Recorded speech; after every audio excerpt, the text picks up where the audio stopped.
দেখতে খুবই লোভনীয় প্যান গ্রিল চিকেন, তার নিচে মশলা রাইস, এমন একটা one pan chicken and rice recipe আজকে আমরা ফার্স্ট টাইম বানাবো। সো চলেন একসাথে ট্রাই করি।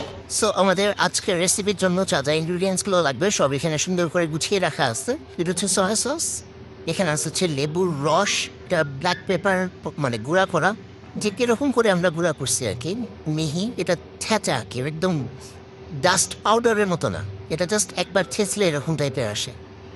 তারপর আসতে হচ্ছে মরিচের গুঁড়া, লবণ, তারপরে এটা হচ্ছে টিক্কা মশলা। সো আপনারা যদি টিক্কা মশলা না চান, কাবাবের মশলা, যে কোনো ধরনের আপনাদের ফেভারিট মশলা আপনারা ইউজ করতে পারেন। আমাদের টিক্কা মশলাটা ইউজ করতে ইচ্ছা করছে আজকে, এই জন্য টিক্কা মশলা ইউজ করছি। এটা আসতে হচ্ছে চিকেন পাউডার। আপনাদের বাসায় যদি চিকেন পাউডার না থাকে তাহলে হচ্ছে চিকেনের এরকম মানে কিউব কিউব ধরনের স্টক পাওয়া যায়। সো ওগুলো আপনারা ইউজ করতে পারেন। এটা হচ্ছে গার্লিক পাউডার। আপনাদের বাসায় যদি গার্লিক পাউডার না থাকে তাহলে হচ্ছে এখানে রসুন আপনারা পেস্ট ইউজ করতে পারেন। আর এটা হচ্ছে onion powder. So onion powder বাসায় যদি না থাকে তাহলে পেঁয়াজ বাটা। সো এই দুটোর অল্টারনেটিভ হচ্ছে পেঁয়াজ বাটা আর রসুন বাটা আর কি। তো আমরা এখন চিকেনটাকে মেরিনেট করে কিছুক্ষণ রেখে দেবো, তাহলে যাতে মশলা চিকেনের ভিতরে ঢুকে যায়। তো এটা ওভারনাইট যদি আপনারা মেরিনেট করে রাখেন সেক্ষেত্রে আরও ভালো হবে। আর যদি আপনারা ওভারনাইট না করেন তা মিনিমাম 6 ঘন্টার মতো আপনাদের মেরিনেট করে রাখলে সবচেয়ে বেস্ট। বলেন স্যার? ইয়েস, সুন্দর। এবার এটাকে মিক্স করে দাও। আর আমার সুন্দর সুন্দর হাতের মুরগিগুলো সুন্দরভাবে সেই কাজটা তো সবসময় আমাদের সারি দায়িত্ব পড়ে।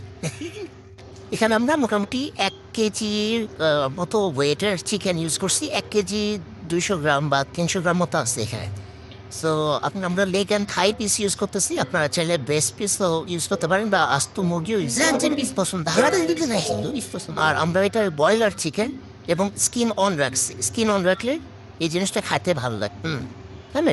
ইয়েস, মেরিনেট হয়ে গেছে, মেরিনেট মোটামুটি হয়ে গেছে। চলো এটাকে আমরা এখন ফ্রিজের ভিতরে নর্মাল ফ্রিজে রেখে দিতে হবে। ঠিক আছে ব্যাপার। ও বন্ধুরা, আমরা আরেকটা জিনিস দিতে ভুলে দিতেছি, এটা একটু অল্প পরিমাণের অয়েল আমরা এটা দিয়ে রাখবো, নাহলে শুষ্ক হয়ে যাবে জিনিসটা। এবার আরেকটু মাথায় ডাল সরি ইচ্ছা হাফ দিয়ে আসছি। আর তো আমরা এখন এটাকে মেরিনেট করে ফ্রিজে রেখে দেবো 6 ঘন্টা মিনিমাম আপনারা রাখবেন। আর ওভারনাইট যদি আপনারা রাখতে পারেন তাহলে আরও ভালো আর কি। সো চলেন এটাকে এখন ফ্রিজে রাখতে চাই।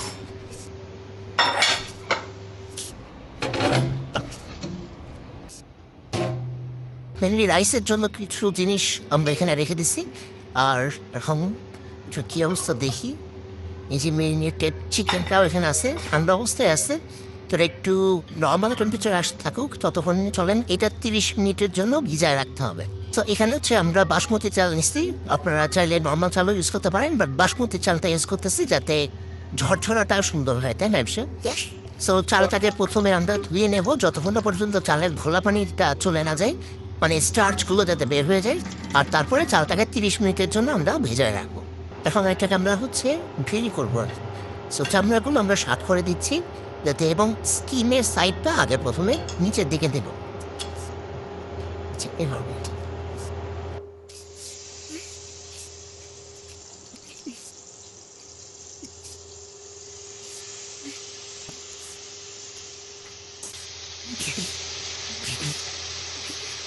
আমরা অ্যাকচুয়ালি চাচ্ছি হচ্ছে চামড়াতে একটা সিজন টাইপের হইতে আর কি। তো আমরা এটাকে নাড়বো না, এটা 2 মিনিট এভাবে রাখবো বা 2 থেকে 3 মিনিট, তারপরে আবার ফ্লিপ করে দেবো একবার।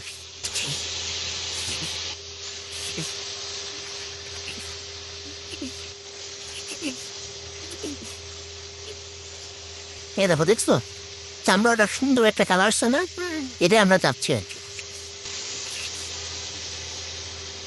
2 মিনিট হয়ে গেছে, এখন আমরা জাস্ট চিকেনগুলোকে উঠে রাখতেছি। দিয়ে পেঁয়াজ দিয়ে দিলাম আর তেল দিয়ে দিলাম একটু। ওকে, পেঁয়াজটা আমরা বেশিক্ষণ ভাজবো না, গার্লিক দিয়ে দেব। এটাকে অল্প একটু ভেজে নিয়েই যে লিকুইডটা ছিল মেরিনেট করার মাংসের সেটা দিয়ে নেব।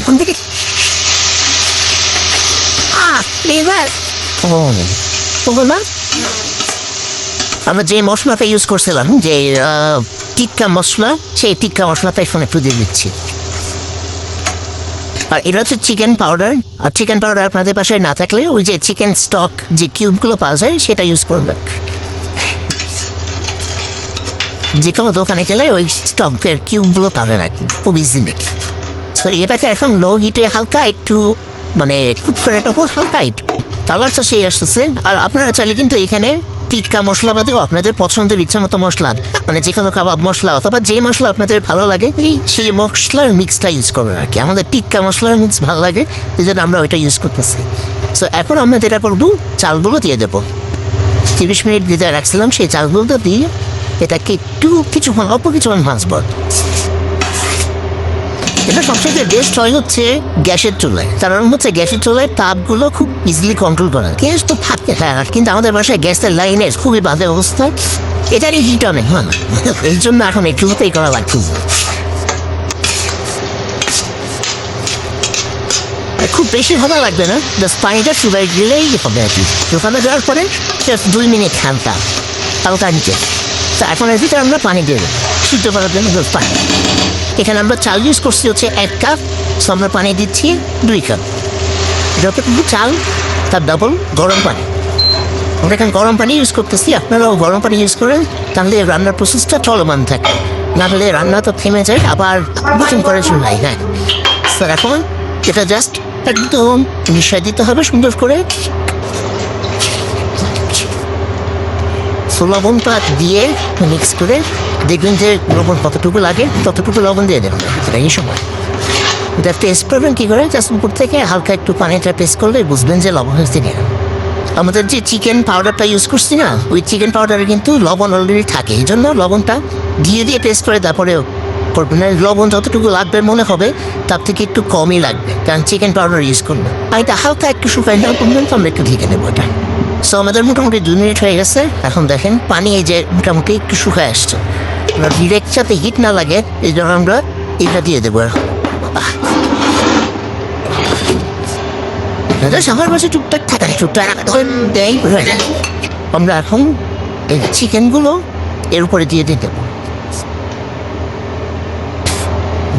যত ঝুল আছে সব দিয়ে দিলাম।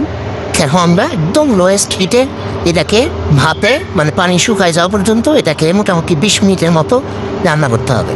এবং নিচের এইটা যদি আপনারা না দেন তাহলে কিন্তু নিচে মানে লেগে যেতে পারে, এই জন্য হয় মোটা পুরুত্বের হাঁড়ি পাত্র ইউজ করবেন, অথবা নিচে এটা দেবেন। এটা হচ্ছে সবচেয়ে সেফ সাইড। আমাদের চিকেনটা কিন্তু এর আগে সম্পূর্ণ কুক হয় নাই, সো আমরা দমে থেকেই কিন্তু চিকেনটা আস্তে আস্তে আস্তে আস্তে কুক হয়ে যাবে। আমাদের 20 মিনিট মোটামুটি শেষ হয়ে গেছে। এখন এসে আমরা এটা মানে যে হিটটা সেটা বন্ধ করে দিচ্ছি। সো এরকম অবস্থায় আরও 10 মিনিট আমরা দমে দিয়ে রেখে দেবো, তারপর এটাকে ওপেন করবো। মনে হচ্ছে যে মানে পানিগুলো শুকাই গেছে, উপর থেকে দেখে মনে হচ্ছে। সো আর 10 মিনিট পরে আমরা জাস্ট এরকম রেখে দিয়ে 10 মিনিট পরে উঠে দেখি কী অবস্থা। আরও 10 মিনিট পরে ওয়াও, পেঁয়াজের কলি কেটে রেখে দিচ্ছিলাম, এটা এখন এর ভিতরে দিয়ে দেবো। খুবই ইজি রেসিপি। দেখার বিষয়ে যে নিচের পোর্শন রাইস ঠিকমতো কুক হয়েছে কিনা। এটা রাইস সুন্দর কুকড, দমে ছিল না? হ্যাঁ দমে ছিল। সো আমার চলো এটা এখন আমি যে পুরিও নেই আদা দেয়। হ্যাঁ